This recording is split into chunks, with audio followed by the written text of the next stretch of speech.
네, 잔매거진 2부의 문이 활짝 열렸습니다. 계속해서 잡담, 일에 대한 이야기 나눠보도록 하겠고요. 뉴스로 보는 취업시장, 우리 사회 이슈를 보고 그것이 취업시장에 어떤 이야기를 나누는지에 대해서 6분의 이야기 지금부터 들어보도록 하겠습니다. 오늘 첫 번째 이슈 주실까요? 네, 이슈 브리핑 첫 번째 이슈입니다. 앵커구나. 구직자를 위한 탈락 사유 고지 의무화에 대한 관심이 뜨겁습니다.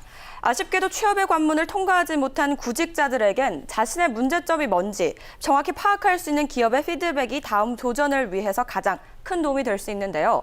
그런 반면 기업은 채용 프로세스에 과도한 인력과 자본이 투입돼야 하기 때문에 난색을 표하고 있는 상황입니다. 이런 가운데 새정치민주연합 신경민 의원이 관련법 개정안을 내놓아 상황이 더 고조되고 있습니다. 구직자 탈락 사유 고지, 과연 의무화해야 될까요?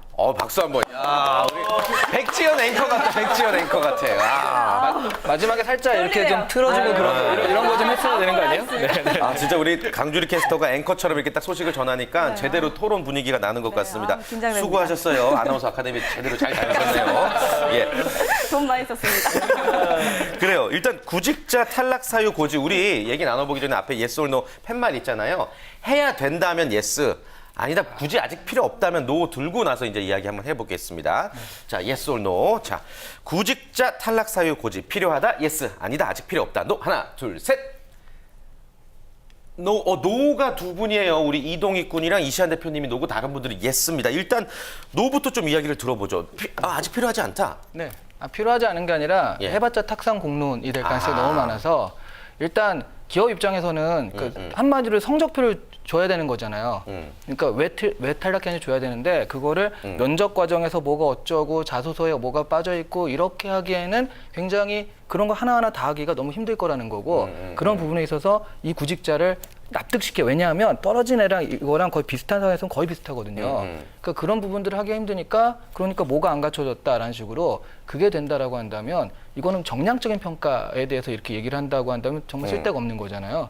그런 식으로 저는 아직은 그걸 하게 되면 기업도 괜히 그냥 일만 가중되고 구직자 입장에서도 그걸 통해서 구직자가 알고 싶은 이거예요. 내가 면접에서 떨어졌는데 면접에 어떤 부분이 잘못돼서 내가 어떻게 보완해야 되는지 알고 싶은데 그것까지 줄 수는 없을 거라는 거죠. 그래서 좀 탁상 공론이 아닐까 싶은 생각에 그렇습니다. 그래요. 혹시 반대 의견 있으신 분 계십니까? 우리 네. 윤선양? 네, 예스. 저는 근데 사실 해줘야 된다고 생각해요, 어느 정도. 제 주위에 뭐 인턴이라든지 아니면 뭐 취업을 많이 준비했던 사람들 이야기를 들어보면 나는 이번 면접 되게 감 좋았는데 왜 떨어졌지? 내가 뭐가 부족했지? 그거 알고 싶은데 알 수가 없으니까 난 다음에 뭘 준비해야 될지 모르겠어요. 그냥 무조건적으로 자기 탓만 하게 되죠. 그쵸. 그리고 또 똑같은 걸 또 준비하고 이렇게 되니까 굉장히 답답함을 토로하는 사람들이 많고 그래서 칠포가 되고. 그리고 이번에 롯데가 네. 그런 식으로 방식을 변경했잖아요. 되게 구직자들한테 좋은 반응을 얻어내고 있다고 하더라고요. 다 이유가 있는 거죠. 철저히 구직자 입장에서 이제 필요하다라고 이야기를 하신 거고 또 예스, 두 분은 예스 드셨죠? 예. 저는 꼭 좀 필요하다고 좀 설명드리고 싶은 건 이 대표님 말씀처럼 당연히 야 너는 사실은 넌 좀 노조 성향이 좀 보여서 널 떨어뜨릴 거야. 이렇게 기업에서 얘기 안 할 거예요, 분명히. 너는 인성이 안 돼서 떨어뜨린 것 같아. 이렇게 피드백 안 나오겠죠. 그런데 지금 제가 왜 필요하다고 말씀드리냐면 심지어 어떤 기업은 안 알려줘요. 그러니까 내가 떨어졌는지 붙였는지, 그러니까 붙은 친구들한테만 알려주고 불합격 사실도 고지 안 하는 그런 못된 기업들도 있고. 그쵸. 네. 그러니까 저는 어느 정도의 좀 프로세스라도 갖춰져야 상처받는 청년들이 좀 정보라도 좀 얻을 수가 있을 것 같고요. 롯데 케이스는 전 좋은 것 같아요. 그러니까 롯데는 어떻게 나눴냐면, 그러니까 인적성이나 면접, 그러니까 전형들의 절차가 있잖아요. 그래서 내가 어떤 전형의 경쟁력이 약하다, 그 정도는 피드백을 해주면 기업 입장에서도 그 구체적인 사실까지 고지는 안 하겠지만, 그러면 내가 어디가 약하니까, 내가 PT가 약하니 PT 면접 준비를 해야 되는구나. 내가 뭐 인적성이 약하면 또 인적성 공부를 조금 해야 되는구나. 이런 걸 느낄 수 있는 제도적인 장치는 좀 갖춰져야 여러분들한테 조금 더 도움이 되지 않을까. 그런 생각이 듭니다. 기업 입장에서도 마찬가지고요. 동익군은 이제 노였죠. 네, 저는 반대 아까 의견이 노를 들었는데 셈이에요. 아까 대표님이 말씀하실 때 저도 되게 대부분의 그거를 공감을 했던 게 사실 기업 입장에서 이거는 채용이라는 부분은 크지 않은 부분이 제가 알기로는 그 파이가 그렇게 크지 않은 걸로 알고 있어요. 근데 여기에서 이렇게 탈락자들에게 너가 왜 떨어졌다는 사실, 왜 이거에 떨어졌다는 거를 고지해주기 시작하면은 그 기업에서 손실해야 되는, 이렇게 부담해야 되는 비용이 너무 커질 것 같고, 저도 제가 이상하게 왜 기업에서 제가 생각을 하는지 모르겠는데 하여튼 그렇게 생각을 하게 되더라고요. 저는 왜냐면은 그리고 제가 거기서 만약 면접에서 떨어졌다면 왜 면접에서 떨어졌지 알 것 같아요. 아, 내가 이 부분을 실수했던 것 같다. 그러니까 이 부분을 좀 보완해서 다음에 다시 도전하자 이런 생각을 할 것 같고, 그런 식으로 막 제가 어떤 부분을 좀 실수했다, 잘못했다 이런 식의 통보가 온다면 물론 좋겠지만 그렇지 않아도 아, 이번에 내가 이래서 떨어졌나? 그럼 다음에 이렇게 한번 해볼까? 이런 생각을 할 수 있을 것 같아요. 저는. 근데 이제 본인이 그 잡지사 희망하잖아요. 예, 예. 어디였죠? GQ였나요? 어디였죠? 아, 맥심. 맥심. 맥심을 계속 넣는데 지금 계속 떨어지고 있잖아요. 좀 솔직하게 말해서. 네. 거기서 왜 떨어진지 이유를 설명해 주면 좋겠지 않겠어요? 근데 저는 이제 뭐 이게 좀 다른 얘기인데 저는 예. 2차 시험에서 떨어졌어요. 2차 시험은 이제 필기 시험이란 말이에요. 맥심 전형 3차까지 있는데 필기에서 떨어졌다는 건 사실 제가 필기에 대한 준비가 모자랐다는 거잖아요. 예, 그리고 예. 면접에서 떨어졌다는 건 면접에 대한 준비가 부족했다는 거고요. 그러니까 거기까지는 괜찮았을 거란 얘기죠, 제 말은. 그러니까 1, 2, 3차에서 어느 순간에 떨어졌다면, 예를 들어서 1차에 떨어졌다면 그건 서류가 모자라서 그런 거고, 2차에서 떨어졌다면 필기가 모자라서 그런 거고, 그런 식으로 자기를 준비할 수 있는 그런 게 있지 않을까. 그러니까 되게 개인주의적이네요. 자기 자신을 잘 알아요. 이제 좋게 말하면. 예, 그래. 학생인데 너무 넓게 생각하는 것 같아요. 아, 진짜요? 그런 생각을 해서 저는 노를 들었었어요. 아무튼 굳이 나에게 필요하지 않다라고 네, 굳이 생각을 그건 필요하진 않을 하시는 거고. 한동훈 대표님은 예스 드셨죠? 네. 어떤 이유에서죠? 저희도 이제 회사의 멤버들이 되게 많이 지원하고 이렇게 보는데 직원분이 100여 명 되시죠? 네. 예. 그래서 제가 이렇게 뽑고 이러는데 되게 비합리적이더라고요. 뽑을 때 보면. 왜요? 뽑을 때 보면 이 사람을 뽑고 떨어뜨리는 이유들 보면은 막 종합적으로 보는 게 아니라 이 사람을 뽑는 이유 단 하나. 그리고 이 사람을 떨어뜨리는 이유 단 하나더라고요. 종합해서 뭐 분석력 이렇게 좀 종합해서 이렇게 보는 게 아니라 근데 사실은 되는 이유 단 하나와 떨어지는 이유 단 하나는 이 사람이 알면 굉장히 큰 도움이 되거든요. 그래서 사실은 이게 뭐 어느 정도의 자기가 결정적인 부분이 있는데 이 부분에서 모르면은 그 다음 나아갈 수가 없는 것 같아요. 근데 구직자 입장에서는 그렇고 기업 입장에서는 사실 이게 말씀하신 대로 비용이 많이 들죠. 이제 HR 담당 다 설명해주고 상처 안 받게 이야기하고 굉장히 비용이 많이 드는데 근데 그렇게 하고 나니까 이 사람이 팬이 되더라고요. 이 기업은 진짜 사람을 생각하는구나 이렇게 생각을 하고 저 입장에서도 2번, 3번 지원하면 이 사람이 그냥 직장 중에 하나가 아니라 진심을 담았구나 이런 마음을 보게 되니까 훨씬 더 좋게 보게 돼서 양쪽 다 사이드에서 더 좋은 것 같아요. 근데 저는 이건 반대인데요. 예. 왜냐하면 지금 남들이 안 하니까 이걸 통보해주면 굉장히 이 기업 너무 좋구나라고 하는데 이제 다 해야 되는데 안 하면은 하는 건 당연한 거고 그 안 하는 게 욕먹는 거잖아요. 근데 문제는 뭐냐면 지금 다 대기업 기준으로 생각을 하시는데 대기업은 이런 프로세스가 다 있습니다. 그러니까 그걸 가지고 그 밝히면은 어느 정도 되는데 사실 중소기업도 그런 걸 해야 된다라고 한다면 중소기업에서는 프로세스 자체를 만드는 것도 어렵고 통보하는 게 문제가 아니라 이렇게 이제 그 사장님의 감으로 이렇게 하는 경우도 많거든요. 그거를 막 이거 해야 된다라고 한다면 실제로 이 사람 한 다음에 나중에 이제 이걸 만드는 비용부터 시작해서 부담이 장난이 아닐 거라는 거죠. 기업 입장에서. 네, 그래서 실제로 제가 이 검토 보고서를 가져왔어요 또. 네. 준비 많이 했죠. 네. 예. 신경빈 맞나요? 네, 맞아요. 준비하셨네 진짜. 네, 채용경제 네. 공제에 대한 법률 일부 개정 법률안 좀 검토 보고서. 보여주실까요? 예. 네, 정말 전 직접 가져오셨네. 준비 이렇게 많이 했습니다. 네, 준비 많이 했는데 예. 여기서 지금 신경민 위원회 거기에 대해서 김영진 입법조사관이 얘기한 게 그거예요. 예. 구인자한테 통보해 줄게 결국 필기시험 점수 미달, 면접 점수 미달 정도밖에 안 될 건데 그거에 비해서 이거 구인자의 부담과 구직자의 효용이 그렇게 비교 형량할 필요가 있다. 근데 말하자면 이게 구직자가 그렇게 도움이 안 될 건데 이걸 가지고 기업들한테 너무 많은 부담을 주고 있다. 대기업만 생각하지만 중소기업을 생각하면 그럴 수 있다라는 거죠. 저는 그래서 이거를 하니까 안 하는데 한두 개가 하니까 고마운 거지 안 하게 되면은 괜히 그 중소기업한테 큰 부담을 줄 것 같아서 반대입니다. 그럼 대기업만 의무화하면 안 되나요? 대기업만. 네. 대기업만요? 중소기업은 자율화. 그렇죠. 그리고 제가 이걸 내지 않아서 잘 모르겠는데 그것도 좀 문제가 있을 것 같은 게 대기업에서 줄 수 있는 피드백이요. 그러니까 우리가 원하는 건 컨설턴트 수준의 당신은 면접에서 이런 문제 때문에 떨어졌다라고 해야지 내가 보완이 될 텐데 가령 그렇게 할 수 있어요. 그러니까 PT 면접을 보완해. 그럼 뭐를 보완하는지 모르고요. 진짜 애매한 거는 당신은 비전이 안 보입니다. 꿈을 가지지 못했습니다. 뭐 어쩌란 얘기야. 이렇게 될 가능성이 좀 많거든요. 그래요. 앞으로 이제 국가와 또 기업에서 어떤 결정을 내릴지 좀 주목해서 지켜보도록 하겠고요. 일단 우리 취업 준비생 입장에서는 스스로 일단 자기 자신에 대한 분석은 기본이라는 것을 먼저 좀 아셨으면 좋겠습니다. 자, 두 번째 이슈로 바로 넘어가 보도록 하겠습니다. 우리 강주리 앵커. 네, 이슈 브리핑 두 번째 이슈입니다. 삼성그룹 계열사인 제일모직과 삼성물산이 지난달 26일 이사회를 열어 합병을 결의했습니다. 합병사는 삼성그룹의 모태인 삼성물산으로 다시 태어나 창업주인 이병철 회장의 기업 정신을 잇겠다고 했는데요. 이로써 삼성 후계자인 이재용 부회장의 경영 능력이 본격적인 시험대에 오르게 됐다는 분석입니다. 이건희에서 이재용으로 삼성의 지각 변동이 채용 시장에 어떤 영향을 주게 될까요? 그래요, 예. 제가 MC를 보는 프로그램에서 다뤄야 될 주제치고는 너무 무겁고 어려운 주제인데 심오하죠? 일단 홍 쌤께서 이게 무슨 내용인지 그리고 취업 준비생들은 왜 이 이슈에 관심을 가져야 되는지 좀 먼저 설명해 줄 수 있을까요?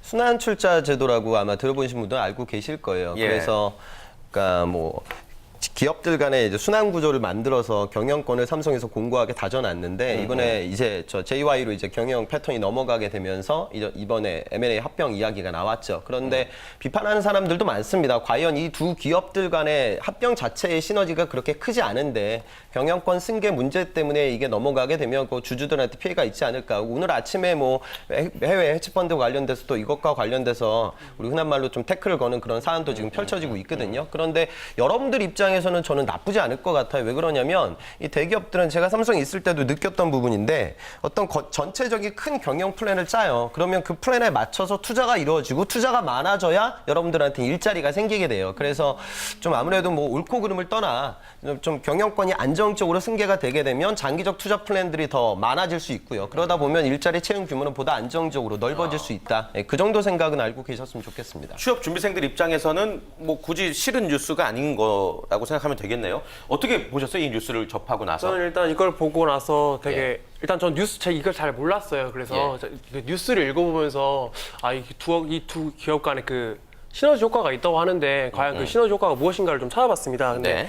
이제 합병을 하는 게 제일모직이랑 삼성물산이잖아요. 근데 삼성물산이 이렇게 원래 갖고 있었던 그런 건물 이런 거랑 그리고 제일모직이 갖고 있던 어떤 패션 이런 거가 이렇게 합병을 하게 되면은 그 시너지 효과가 나타나게 되더라고요. 예를 들어서 뭐 둘이서 할 수 있는 게 뭐 해외, 그러니까 삼성물산이 가지고 있는 그 해외 네트워크라던가 아니면은 잘 모르겠네요. 열심히 말하고 있는데 이래서 잡지사에서 계속 떨어진 겁니다. 아니 그냥 이 뉴스가 나에게 어떤 느낌인지만 말하면 되는데 모르니까 이제 조사를 해봤는데 조사를 열심히 했는데 아직 머릿속에 완벽하게 넣지 못해가지고 잘 모르겠어요. 자기가 왜 떨어졌는지 잘 알고 있거든요. 저래서.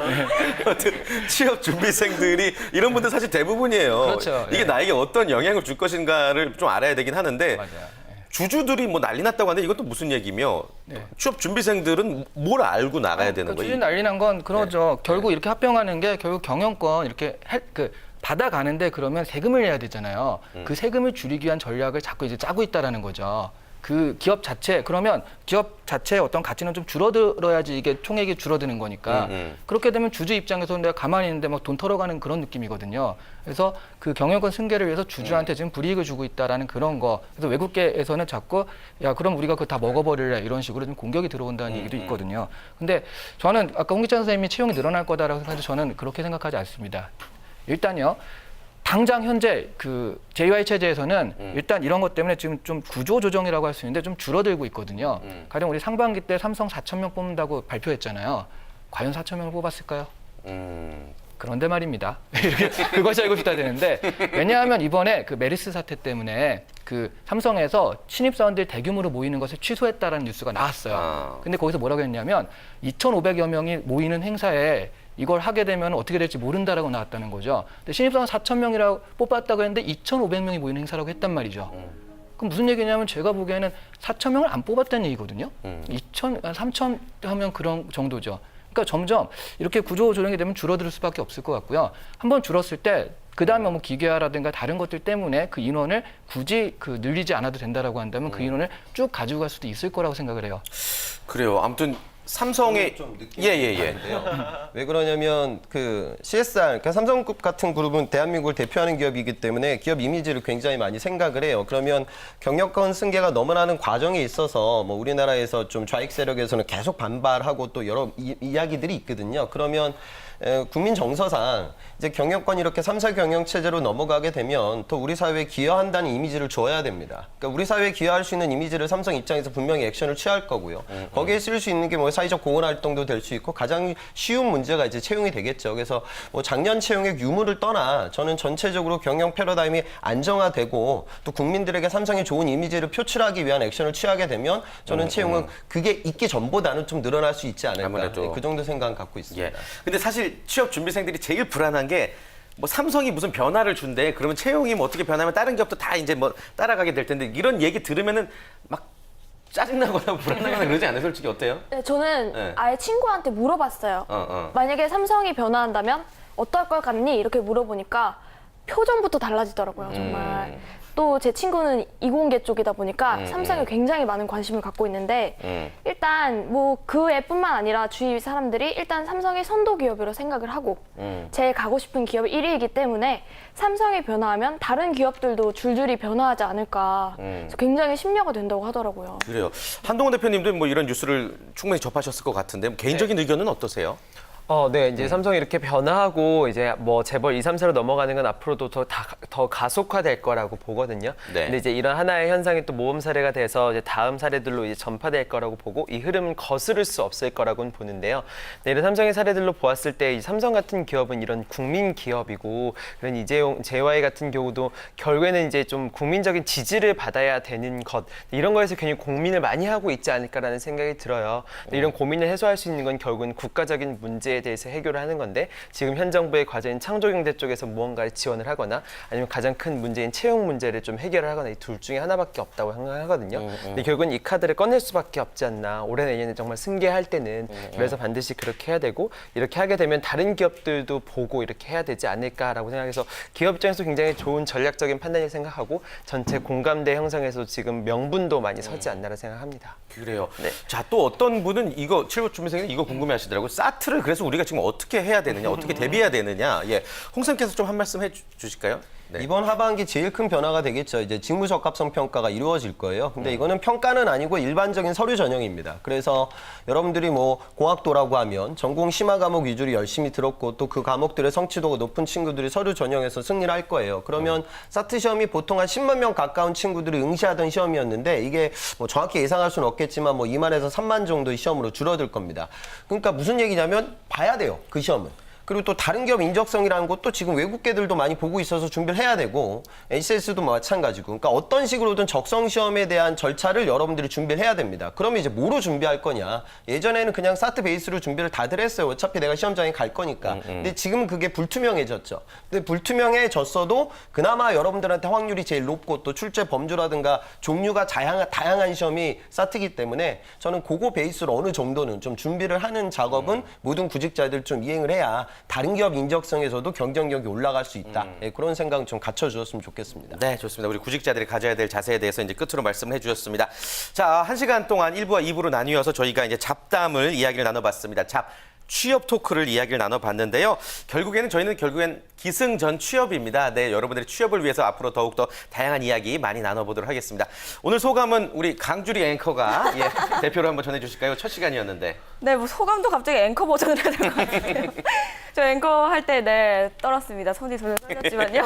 다음번엔 더 멋진 앵커 플러스 또 주변에 이렇게 우리 YB와 앵앵거릴 수 있고 OB와 앵앵거릴 수 있는 예. 앵캐스터로 돌아오도록 하겠습니다. 그래요. 네. 프로그램의 소감을 얘기를 했더니 본인의 소감을 본인의 이제 이야기를 저의 해줬어요. 포부를 밝혔습니다. 그래, 알겠습니다. 앞으로 우리 강주리 캐스터 많은 도움 부탁드리겠고요. 자, 잔멸거지는 이만 여기서 인사드리도록 하겠습니다. 함께해 주신 6분과 먼저 인사 나눌게요. 여러분 수고하셨습니다. 네, 감사합니다. 수고하셨습니다.